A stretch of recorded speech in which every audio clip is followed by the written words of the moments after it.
Hi. A lot of times with kittens and with puppies, we're getting them from the environment, which means they've been exposed to cold and wet and rain and heat and all those things. And so they may not be very healthy.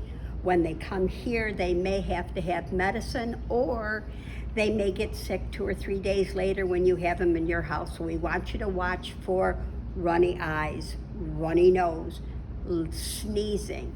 We tell you for the fosters here in our program is that if you hear a kitten or a puppy sneeze, you call us immediately so we can see to get them on antibiotic as soon as we can, so that the cold or the infection doesn't settle into their lungs, because that's where we lose a lot of our babies, is once they get an upper respiratory infection. If it's a bad one, then they are in danger of fading and getting really sick, and then their lungs fill up and we aren't able to have them survive with us. So watch for all those things. Those are kind of the normal things. You're going to watch for missing hair, missing fur, not so much in your itty bitty babies, but when they get about 3 weeks or 4 weeks, you might start to see, with kittens, you might start to see the tips of their feet with patches of hair missing, or on their ears, because they go from their paws to their ears itching. And so the ringworm, which is the fungus, goes from the feet to the ears to the face, and then pretty soon the whole body is covered. And so we have cream, and we have pills, and we have lime dip, and we have some other sources that we can teach you on how to take care of it. It's no big deal as long as you're bold enough to take care of it. We have a lot of our fosters who are willing to take care of babies no matter what they have, which is wonderful for us. If they stay here and they have ringworm, they're kind of segregated by themselves and off alone most of the time. So we don't want to do that. We want to get them out in homes where they get the social skills they need. We also watch the urine. If their urine is really dark, especially when we first get them, it's probably because they've gone without being stimulated. And my first thing is, as soon as the kittens or puppies come into the nursery, the first thing we do is stimulate, because they've held it for a long time. A lot of people don't know that you have to stimulate them in order for them to go to the bathroom.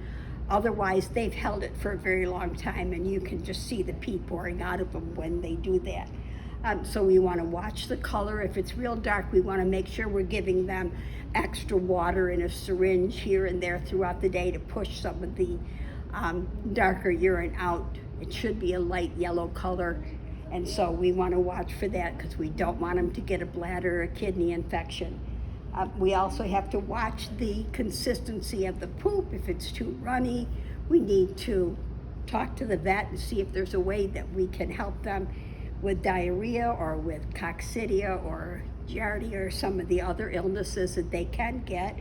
And so we'll test their poop for those things and get them on the right kind of medicine. We normally worm them at 3 to 4 weeks, and then we continue every 2 weeks after that for the regular worms. We don't treat for tapeworm or hookworm or whipworms, because most of the medicine is too strong for the little babies to take, either puppies or kittens. So those are the things we want to be careful of, and we want to watch the colors. We need to make sure that puppies and kittens are going to the bathroom daily. Some go twice a day, some go once a day.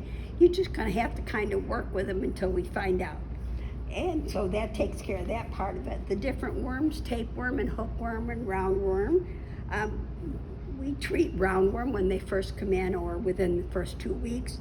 And then after that, tapeworm we can't treat until they're at least 7 to 8 weeks old, because the medicine is too strong for their systems to take, and we can hurt the babies, and we don't want to do that. So please, at home, don't try to give them worm medicine if you see worms, because you can do more harm than good.